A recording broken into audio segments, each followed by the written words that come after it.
So good morning. Today is July the 15th, Sunday, and we are in the Big Togetherness Meditation Hall at Blue Cliff Monastery, and we are on the last day of the summer family retreat.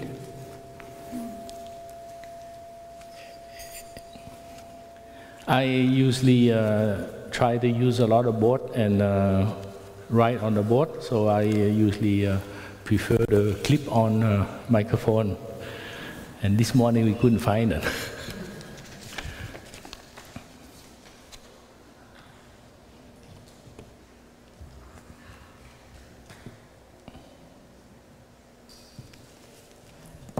So maybe we can listen to the three sounds of the bell to start first. Can you hear me well?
Good morning, dear Thầy, dear Sangha. Today is Sunday, July the 15th, year 2018, and we are at the Big Togetherness Meditation Hall at Blue Cliff Monastery. And we are at the last day of the summer family retreat. Also, we acknowledge it's a day mindfulness. So sometimes many people from outside can come with us. Can you hear me well?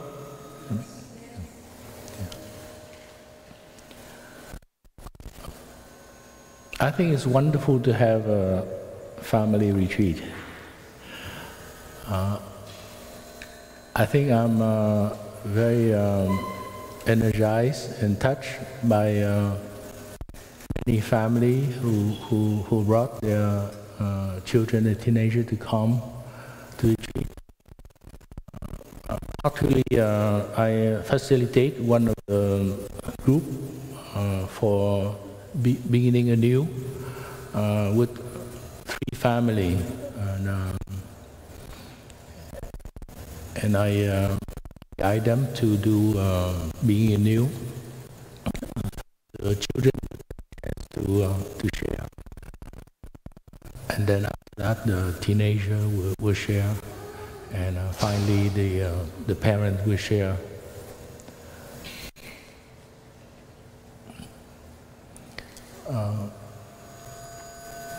And I think to me, the wonderful thing is to realize that the children and the teenage has a role to play in a family. And they can contribute a lot to the family. I think often parents tend to, cherish them too much, and don't instill them a sense of responsibility in the family, and often make most of the decision. So after a while,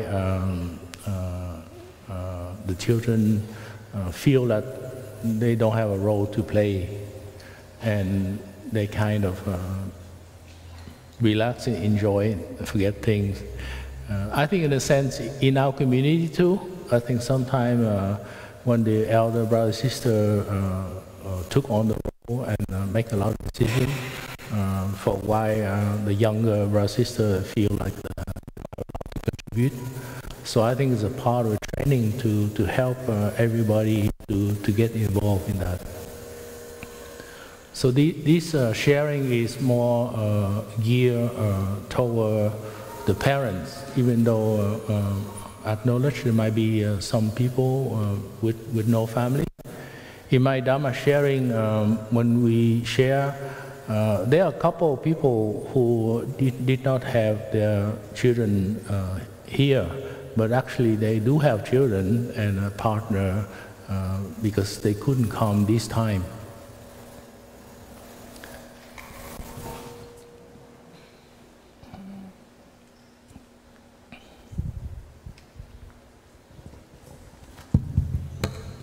So dear Sangha, we ask if you have a cell phone, please turn off the cell phone, or please turn off the cell phone. I think because so many signals interfere the wireless microphone.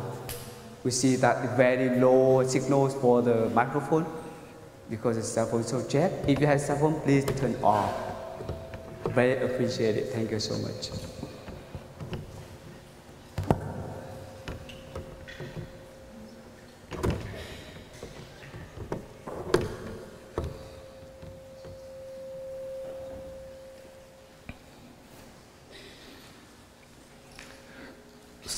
So many parents took the trouble to come to the retreat and so to bring their children. And I think you could have gone to the beach to go canoeing or something. But you have that awareness that maybe I bring my children to Blue Cliff Monastery, and we're going to work it out, and we try to see if we can improve our relationships and awareness of each member in the family. So to me, I want to acknowledge that your deep wish and your deep volition. I think because you want to have a good parenting. You want to have a good family. And this is the reason why we come here. We learn different, we call practice, so we can improve our family. We can make our family more happy. The title retreat is Nurturing Happiness. So actually it implies that there are already some happiness in the family. But we just nurture, we just improve, we just maintaining the flame of happiness in the family. So I think we want to transmit the best of us to our children. And sometimes it works, sometimes it might not work. Because we inherit a lot of habit energy from our ancestors, from our grandparents, from our parents, and often during the heat of the action, the debate, sometimes we just blurt out different speech, and it could hurt, it could give a tense situation, and could have a breakdown in communication and relationship. And often, so this is why we come to retreat, so we can learn how to stop. I think I remember Sister Boyngim share at the beginning of the retreat about the two parts about stopping and also looking deeply.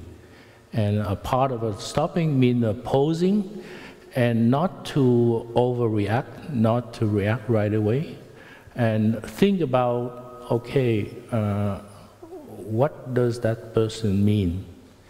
I'm very touched by the sharing of Sister Fern when she was sharing She was with her husband, Michael, and I think one son, 4 years old, and one baby, maybe 1 month old. And they were in a car driving home, and Brother Michael turned toward Sister Fern and asked, "How about we eat some pizza tonight?" And I think her face frozen. She become grouchy or something like that. And luckily, Brother Michael knows the practice, so he turned to her, "Can you feel your mind, what you're thinking?" And then she will reflect and she thought about it. Luckily, she didn't say anything. But you know, in her mind, she was brought up to think that pizza is not healthy food, and she wants the best for her children. And it could be a point of a start of an argument, and it could be upset in the family or something like that, you know.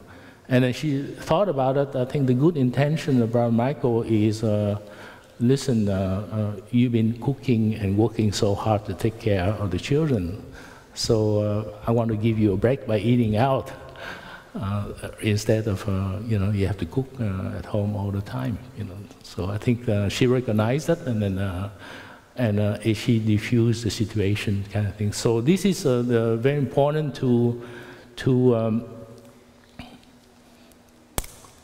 know how to transform the compost from inside. So we can offer the flower of kindness, the kind of loving, the kind of compassion. And parents usually are the best role model for the children. So you want to be a good role model for our children. They often say the best gift that we can bring to our children is the happiness of the parents, of the partners. So while you interact on a daily basis between partners, if you can have a smooth, happy, harmonious relationship, the children will learn from that. Parents are the teacher of love. Way before the other teacher in primary school, grammar school, and middle school. The children learn how to love based on how the parents show them how to love. So I think the interaction, the communication between the parents are very important, especially in front of the children. I remember after my father passed away, my mom decided, she said, well, I done my role as a wife and as a mother. She has 6 children, including me. So she decided, okay, now I want to go to the spiritual path. I want to become a nun and transform my habit energy and become enlightened. So she became a nun before me, and at one point in time, I stopped working. I want to go also the spiritual path, and I would come to visit her, and we sit and talk as adults. So I got the chance to interview her. I say, well, Mom, I think you and Dad always have a good relationship, very happy, harmonious. So she told me, we don't always have total agreement. Often I disagree with your father. But I make a point, I never disagree with your father in front of the children. I make a note out of it, and in the evening when they go back to the bedroom, she would point out the things that she disagreed with my father, and she would share with him about part that maybe the reason why she's not happy about certain things. so he would understand that. At that time, they didn't know the practice of being anew. But basically, that's what she was doing, is a practice of being anew. So to me, it's very important. We often have disagreement about different things. But then we only disagree about that specific thing. And that shouldn't spoil the whole relationship between the two persons.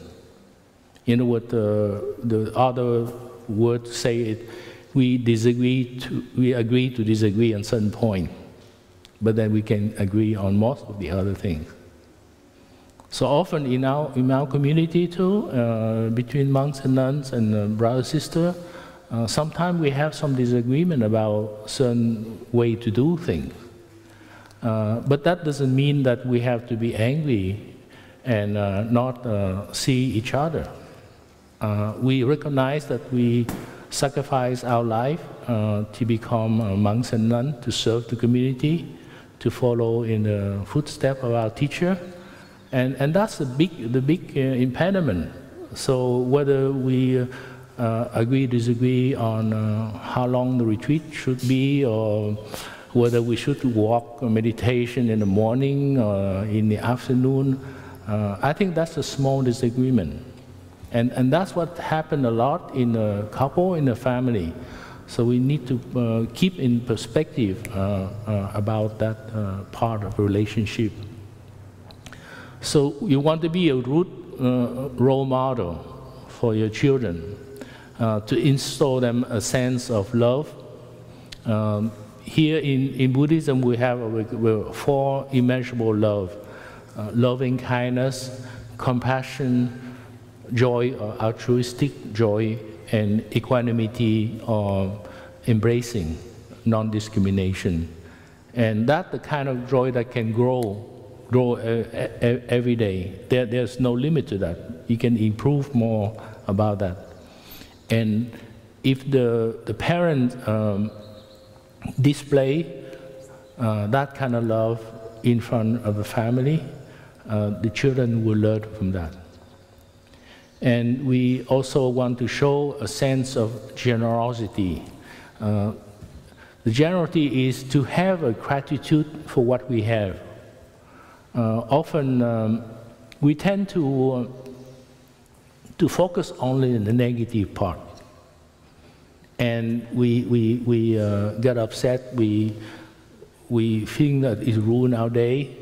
But then there are a lot of good things that are happening to us.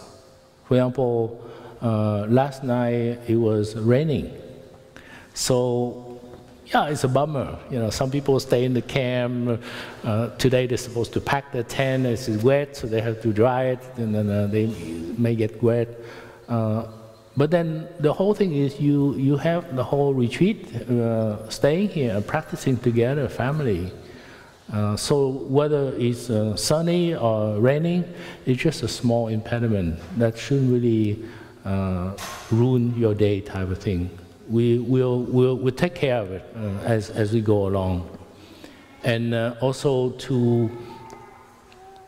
when we have that happiness, we have physical comfort.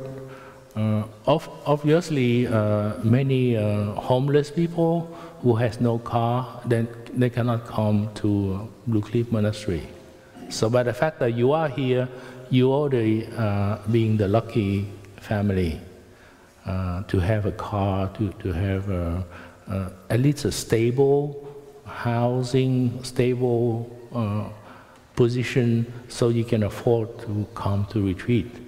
So no matter how much you suffer from one thing or the other, when you look down, you always see that you are somewhere in the middle.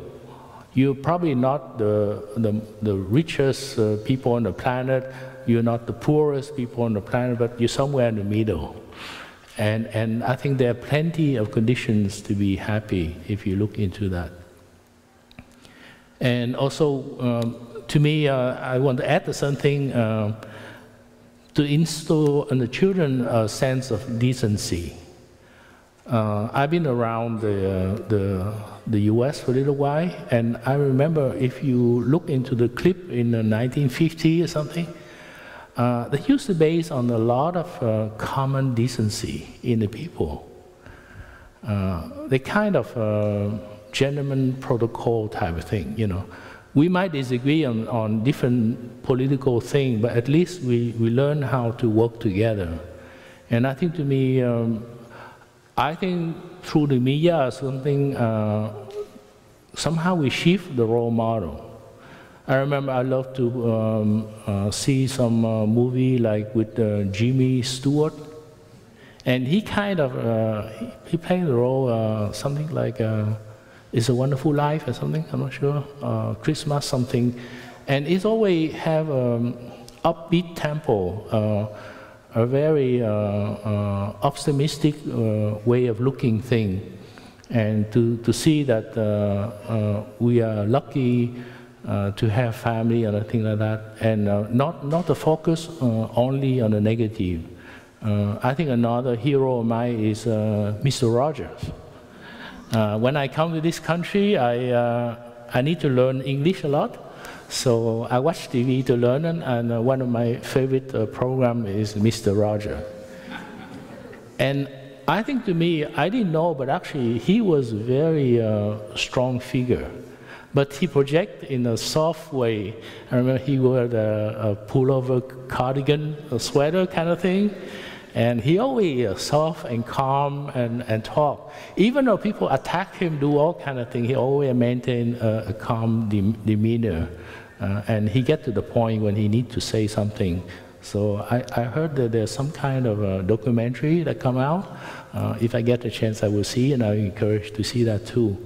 So to me, we need to have a lot of composure, decency, and that we can teach our children. If you're agitated, you're always upset, emotional, up and down, the children will learn that and imitate that. So I think to me, we should really. And another one I heard about a lot of parents is to instill in the children a sense of responsibility. That you have, you have been mindful of the consequences. And you have a role to contribute to your family. And the simple thing is, you drink a cup of orange juice, and you finish, you just dump in the sink. And then you want to eat the sandwich, you put the dish, you put some knife, you spread, you know, the butter or the peanut butter or something, and then you dump in the sink too. And I think to me, often parents got very frustrated about these things. They share with us during the beginning anew that they wish, you know, the children, the teenage would help them to maintain the household. And I think this is something we can do it, because I remember there was a Vietnamese family with three young children. They come almost every 2 Sundays to the Blue Cliff Monastery, and they would volunteer to wash the dishes.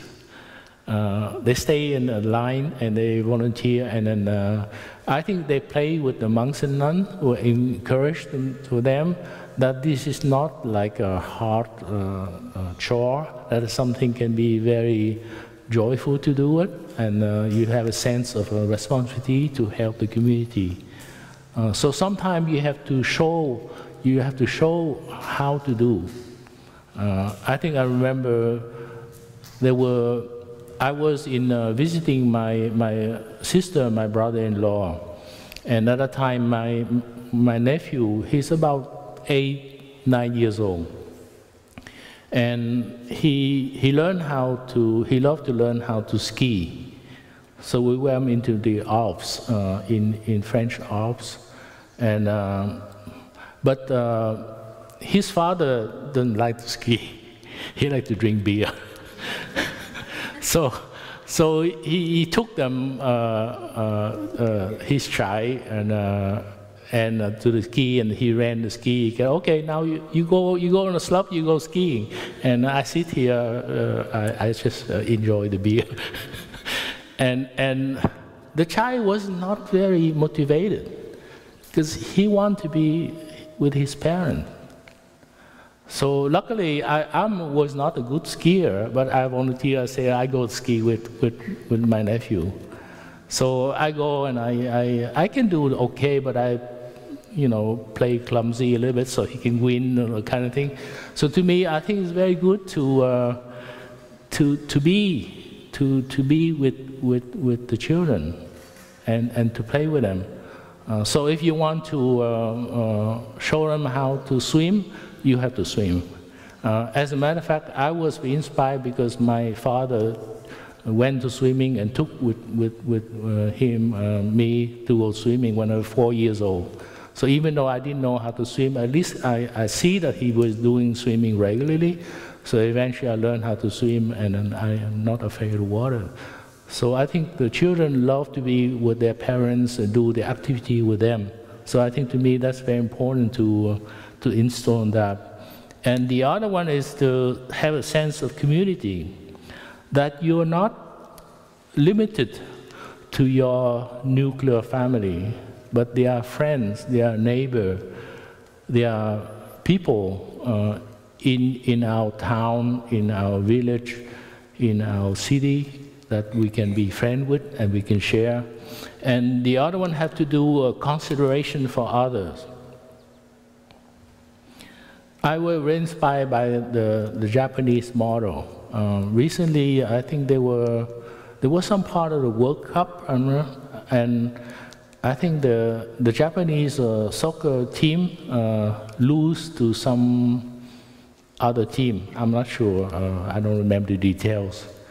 But the remarkable thing is they lost, so they should be upset and they should go home and do something. But they decided to clean up all the changing shower area. They do a spot, they clean everything, they put a note, nice, say thank you for offering us the, how you say, the joker facility. And that's their way of thank you, and that's a way of showing this is how the loser would behave. And I think to me that's wonderful. That's wonderful to have what we call that consideration for other people, which sometimes many leaders nowadays in society don't display that. They just want to grab a thing for themselves and their family and forget about everybody else. I think to me it's very good to. So the other one you observe many community like a beehive or a termite mound or the ant community, how they work together to contribute. And in a sense, in our Plum Village community, that's how we work too. We each contribute according to our capacity to contribute. And there are no one better or worse or thing. Sometimes some people have some time of something, then they help the community. And if there's a need in the community, we express there's a need for that, and somebody will volunteer to help that. And I think that that's something we can do in a family as well.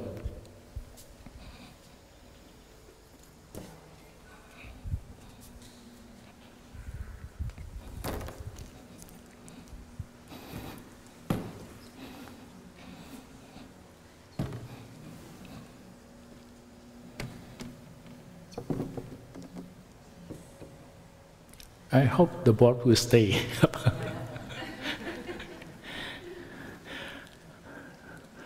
So there are three things in Buddhism we call three spiritual power.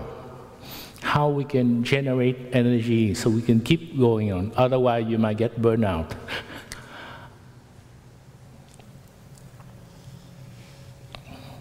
So the first thing is we call the virtue of stopping or letting go.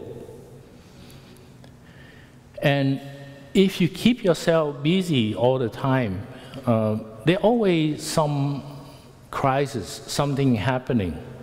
And if you don't allow time enough to pause and to stop, you can easily be caught in the environment, in the situation, and not knowing how to stop.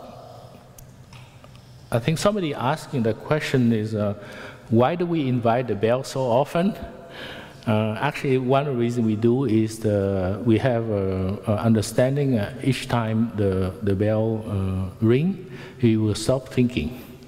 We just let go of the thinking and stop everything, what we're doing, and just go back to our breath.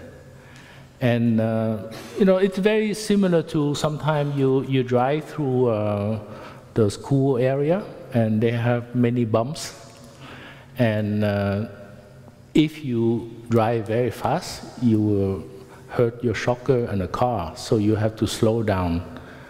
So the bell, the sound of the bell actually is like a bump, you know, it slows you down a little bit. Preferably to at least for a few fraction of a second, you can stop thinking and then realize what's happening. So we let go of our overreaction, our impulse that we inherit from our parents, because I think it's true. The more I reflect, many of my habit energy I inherit from my mother and my father and I think my maternal grandparents too. Even though I knew them only when I was 5 years old, I don't know them very much. But I think if you notice from their picture and from their behavior, you will see that you inherit from that. So the stopping is to realize that there are some obstacles, some impediment to our free flow of thinking and reacting to different situations. So one of the things is the obstacle of knowledge. Often we think that we know better than anybody else, that we already learned enough, that we don't need to be taught more. And I think to me, sometimes have a sense of humility help, because you can always learn some new situation. For example, like I've been a monk for 15 years, following our teacher. We probably listened to maybe a few hundred Dharma talk from our teacher, and we opened a lot of retreat and so on. And I follow Thầy teaching for 7 years as a lay friend. So there is some practice, but I think I can always learn something new. Being at a retreat for family like this, sometimes I give a consultation to people, and you can learn so much from their experience. And when we share the Dharma share, we see a lot of people has insight into their situation, even the young one, the teens and the children too. So each person reacts differently based on their background. So that doesn't mean that you have to know everything. The only thing you need is to know how to find information and to keep an open mind, an open ear to learn new things. And of course, the other obstacle, the obstacle of self. When you're so eccentric, you focus everything on yourself. And of course, the antidote to that is to have a consideration for others, to learn how to have compassion for others, and to have also the sense of responsibility, the mindful of the consequences, that what we do may affect people around us. The more we do it, and sharing common space and the sense of the community, we have a transmission of 5 mindfulness training this morning, and one of the recommendations is after we receive 5 mindfulness training, go home and find some friends. find some likewise mind, so you can form a group and you can share the practice and you can recite the five mastery on a weekly or bi-weekly basis. So I think to me, we do need some other people. So the thing is not to think of yourself all the time, but to think about other people.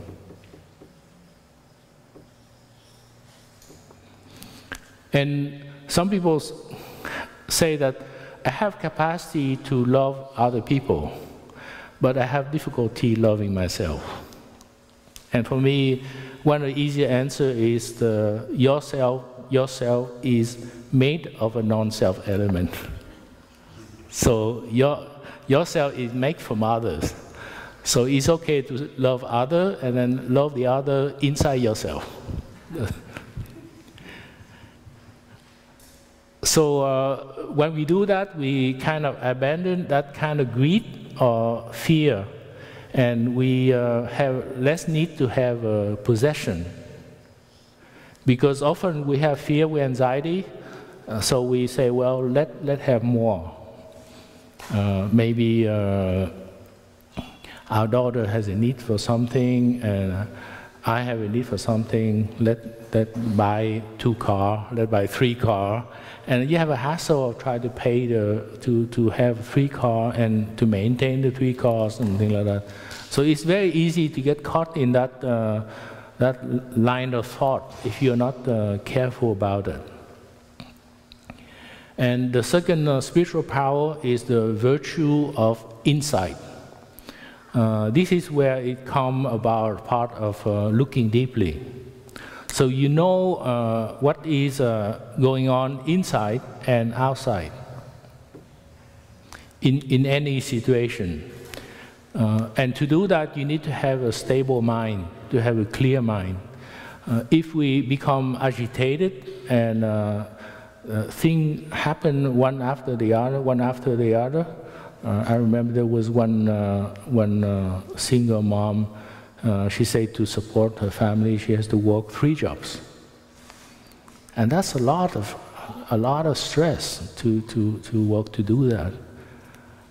And then on top of that, she has to spend time with her daughter and try to figure out how to work the solution.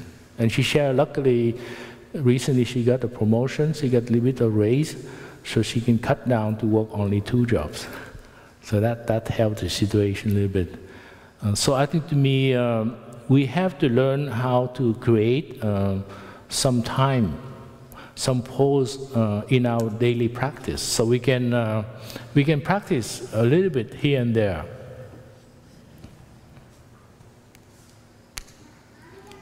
And so even though when outside it is being stressed, but I think you can keep a sense of calm inside. And that is a training we learn.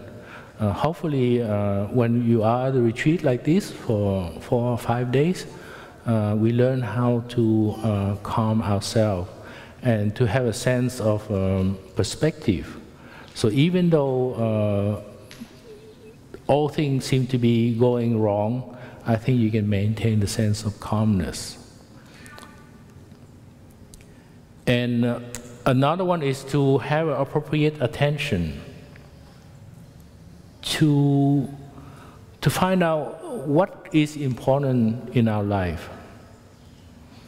Of course, we have a lot of entertainment, and often the media always incite us to get in some kind of entertainment after another.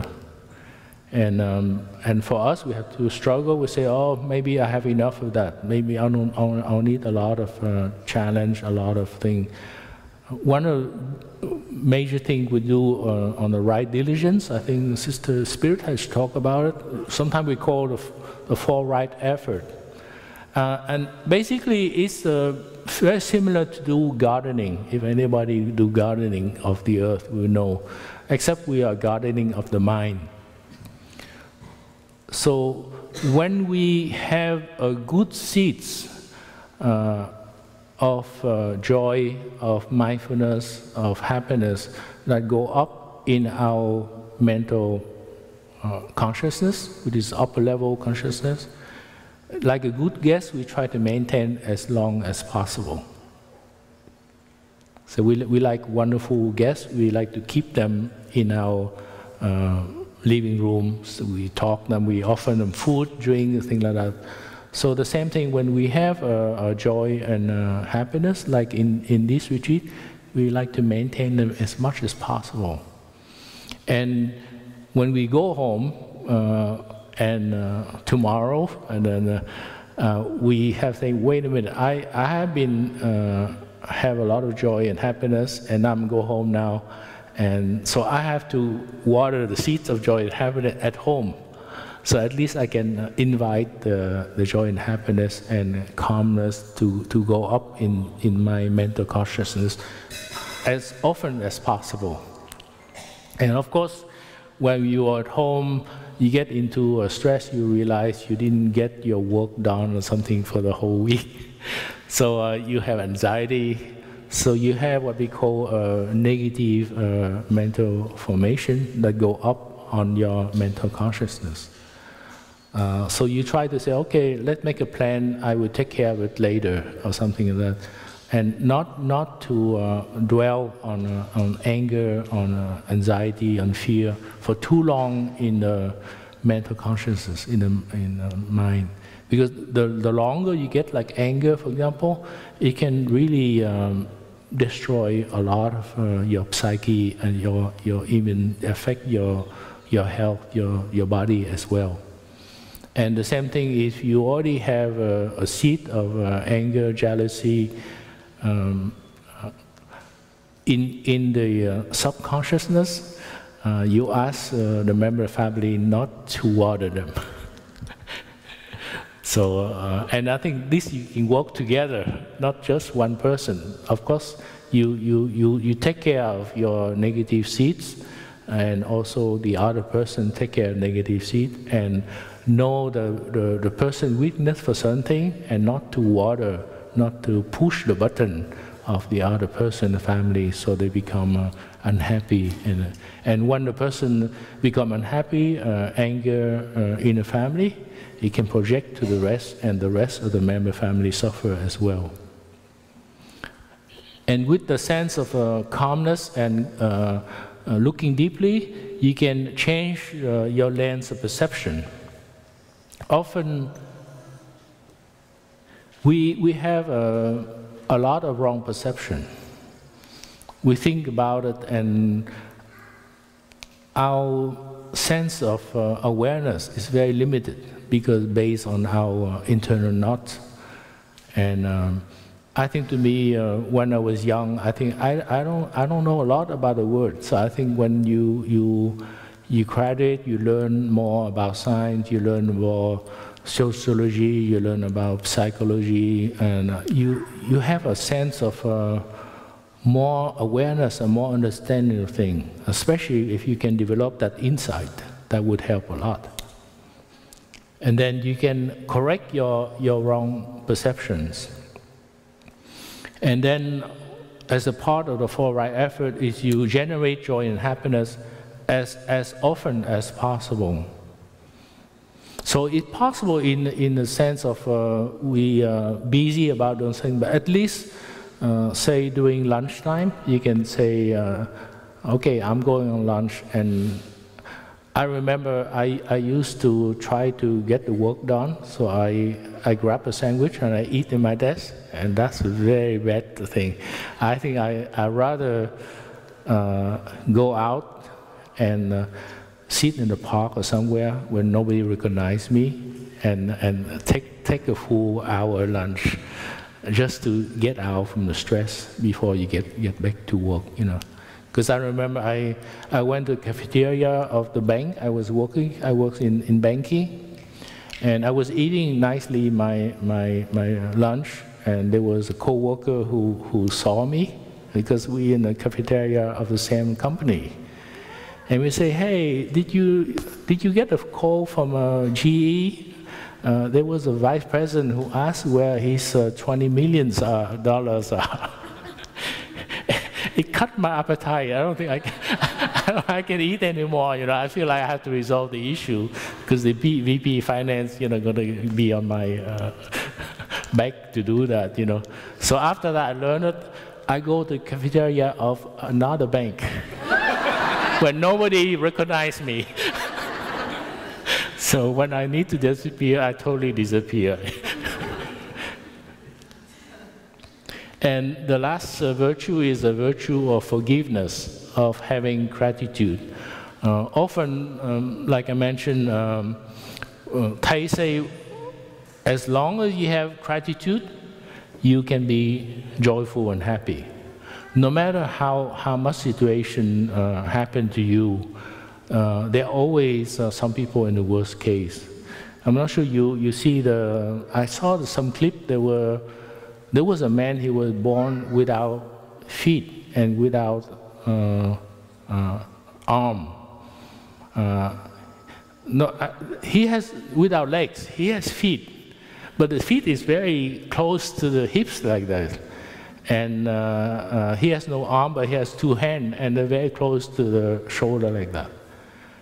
And he's so positive in his way of looking at life, and he wanted to do everything. Eventually, he fell in love with somebody, and he got married. Like that. So to me, when we think or we complain, I have bad knees or something, I have a shoulder problem or something, that's very tiny compared with a lot of people who are born without limb and without thing, and people who suffer during the war and so on. So we learn about the practice of being new. I think that was wonderful that we put so much emphasis, attention to the practice of being new, and we demonstrated and we learned how to practice together. So at least the children, the teenage, and the parents know how to practice. So we can try to set the time in a week in the family, so we can practice together that because it releases a lot of tension and pressure. It helps improve communication. We have a couple of touching the earth, even though it's short. This retreat is short, but I think if you get the chance also, you can learn the practice of touching the earth. To me, it's very transformative. I grew up in war Vietnam, so I have my own suffering from seeing so many people being killed and so on. And when I came to this country, often for the first 5 years, I have a lot of nightmare. And it took quite a while to transform many of the suffering, maybe of internal formation. And often when I learn the practice touching the earth, I try to practice a lot. I used to go to the Vietnam Memorial in Philadelphia, and I do a lot of touching in the grass. And you just share with Mother Earth, please take away my suffering. I don't want to carry the suffering all the time. And through many repetitive effort, you transform a lot. And the other one is to share with other people about your suffering, and let them help to embrace your suffering. You don't have to hold your suffering all by yourself. So that's a part of healing and nourishment. And nourishment also have to do with the 5 mindfulness training, is how you choose to consume. And that happen to edible food, but also about your sense impression, sensation, and your consciousness. So that's a role that also we need to know. We need to be informed. We need to follow. Some of you are social worker, some of you are activists having to help. I know the atmosphere now is very negative, and we try to rectify the situation. But also we have to learn how to stop and to nourish ourselves, because otherwise we can get burned out. This is something our teacher learned from the social worker in Vietnam during the war in Vietnam. If they keep working all the time and they never get the chance to stop and practice, then after a while they get burned out. Because we water so much negative thought in our consciousness. So we have the order intervening when once a week we stop doing anything. We just go back and get together and practice together. Nowadays in Plum we call it the lazy day. When we don't have a retreat, we just do whatever we want to do, as little as possible, just relax and take care of our body, take care of our feeling, and take care of our heart and our mind. And then if you're able to have that insight and a forgiveness for people we think that hurt ourselves, then we can improve our communication and our relationships. So not only with the children and the parents, but also with our friends, with our siblings, and also with our neighbor, with our community member and relationship.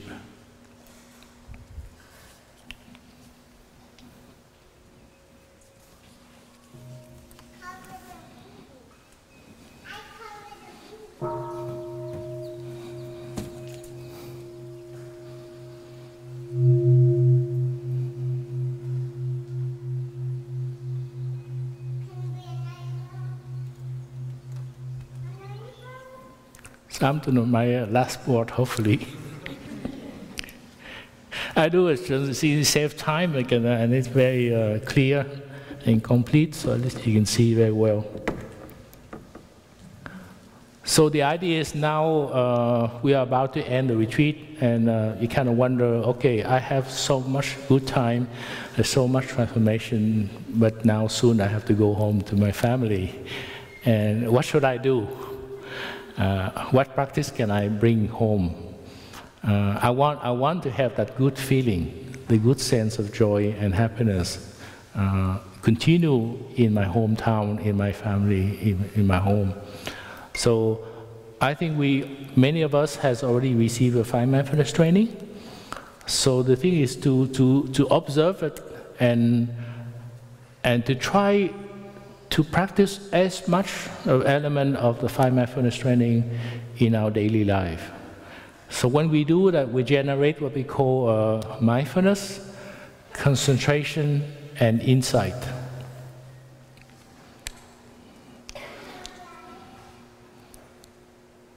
So we practice a little bit of mindfulness here and there. After a while, we generate what we call a continuous mindfulness, a why, and you arrive with the clarity that you have here, you arrive at the concentration, and you arrive at the insight. And I mentioned also practice beginning anew on a regular basis, maybe on a weekly basis.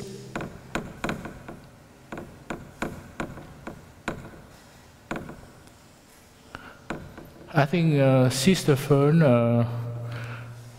has shared with us, and I respect her a lot because I can feel that when I look at her, I can see that the stress that carry in her body from taking care of the 3 children.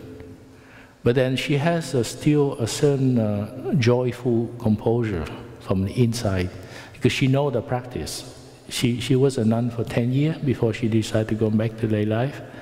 So she knows how to communicate with her partner, with her children, and know how to be aware that even though it's very stressful on the outside, you can also maintain the calmness and they have emotional stability on the inside.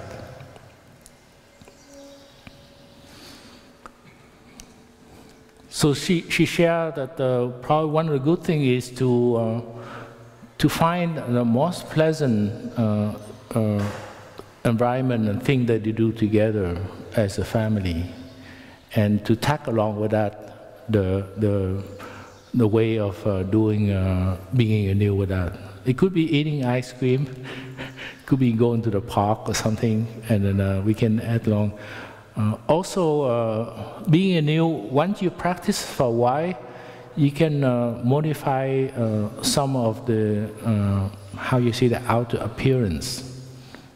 Often for many family, we just practice the first two, which is watering the good seed in each other and express the regret.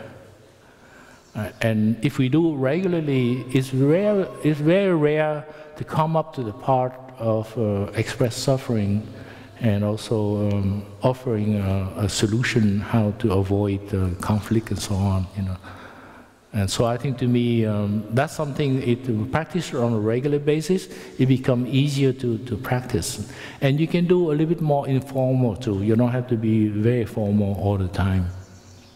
And like I mentioned also, the touching the earth is very important. We have a text, hopefully we can share with you, and you can get a copy. Probably the best I see is the 5 touching of the earth, which is Chang Kong, and also the 3 touching the earth. And in the chanting book, we have a copy of it. And I think on the Plum website also you can get a copy of that.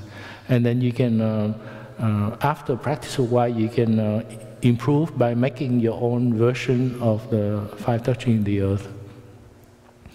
And then when you go home, like Thầy Pháp Lạc will share, you have to seek for allies, seek for friends, looking for friends who share the practice with you, who support you in the practice. So you build the Sangha. And your family will be your first Sangha. If you can get the children, the teenage to practice with you, you can form already a Sangha. You can form a local group. And if you have some neighbors, some friends who live nearby, you can gather together, maybe on Sunday or something, having fun, go to the woods or something, and then also share the practice. Maybe reading some texts from Plum Village, or maybe do a recitation of 5 mindfulness training, or maybe do Dharma sharing. So you create an environment, you create a time for the practice. So often we always have that thing, I have no time. But I think to me, there's a lot of space, there are a lot of blank spot that you can use it. Like I say, I use my lunch as my own time for the practice. And for example, if you drive to work, you can drive maybe 10 minutes early. So you can get the good parking space. And then rather than jump from the car right to the office right away, just sit in the car and enjoy the sitting, just for 5–10 minutes before you get to the office. And I think that is a time for pause, for reflection. Often people say, well, I don't have enough time for the practice because I have to go to work and I have to take care of my family, things like that. The same thing, when you finish your work, you get back to your car, and before you drive home or somewhere, you can ask to leave the work a little bit 10 minutes early, and you sit in your car. And that is the time for your practice. That is the time to calm down your feeling, your emotion, because often the work can give you a lot of stress. When we share at the beginning anew, many parents express regret that is they feel so frustrated, they feel angry at work, and when they go home, sometimes they see some children doesn't do to their liking, and they express their anger, frustration on the children. And vice versa, the children, at school, you have that kind of problem too. Most of the people in New York City, when I take the subway, I see when people go to work, actually they shut themselves, they wear some, I don't know, some earphone, or sometimes they read a book, or they pretend to read a book so they can just focus and they don't pay attention to anybody around it. That's a way of survival. I have to to calm yourself down a little bit, to get back to yourself, to do that. And we do it all the time in one form or the other. And of course, if you happen to have no time at all, like having 3 jobs, and you have to try to see if you can change the situation for the long run. Maybe not right away, but to gear toward a livelihood and have more time for family and less work, and also to practice what we call appropriate attention, which is the practice of the 4 right effort.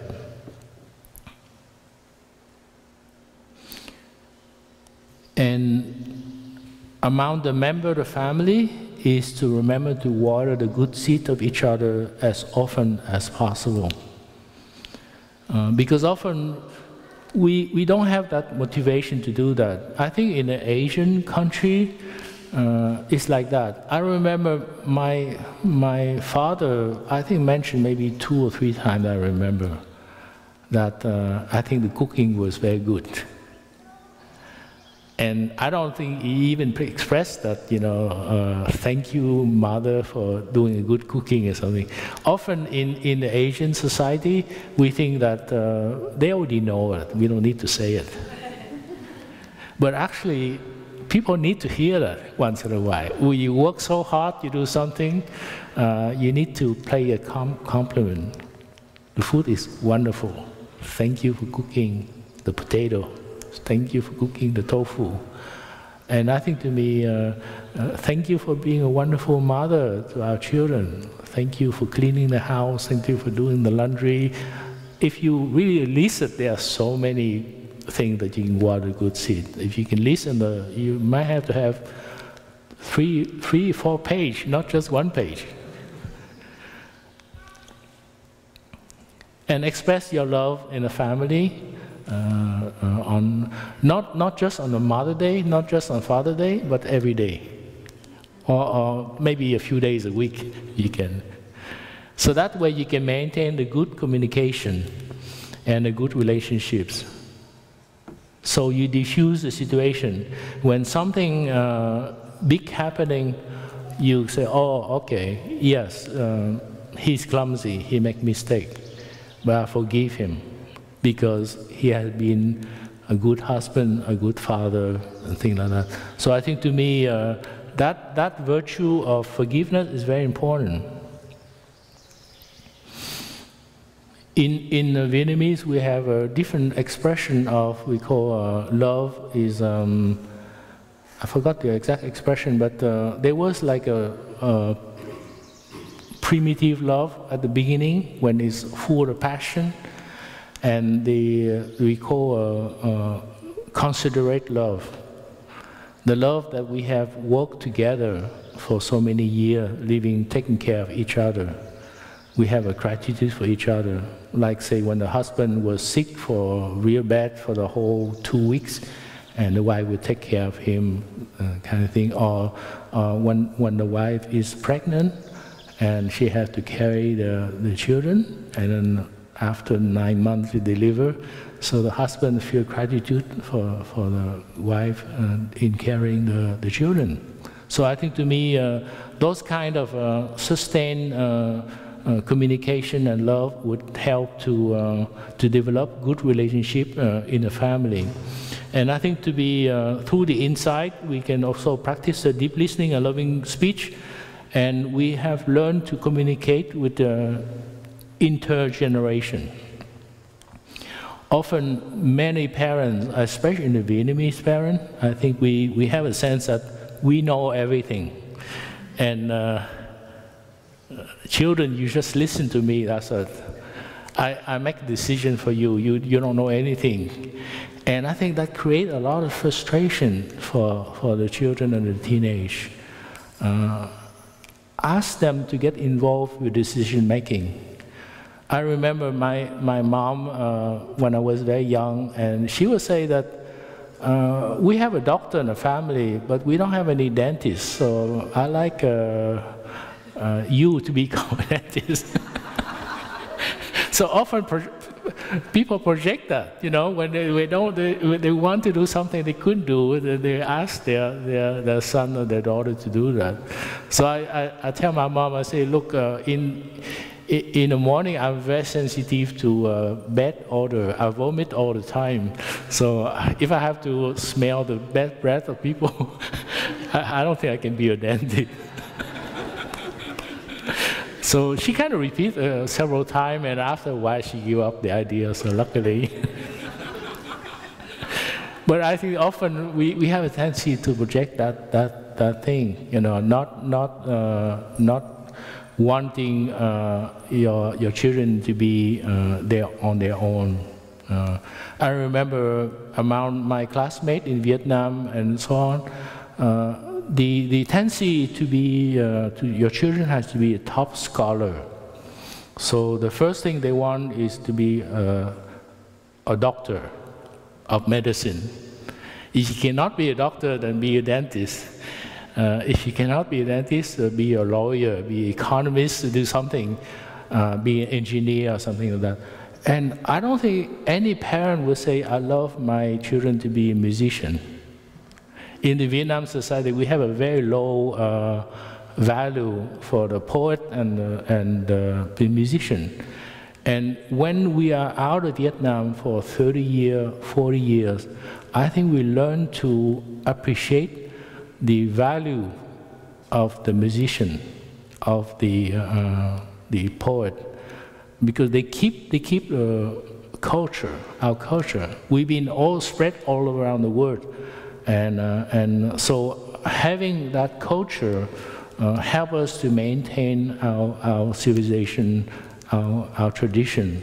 So to me, I learned to appreciate musician and the music and the poem a lot when I'm far from Vietnam, away from Vietnam. And I learned that we all have a role to play.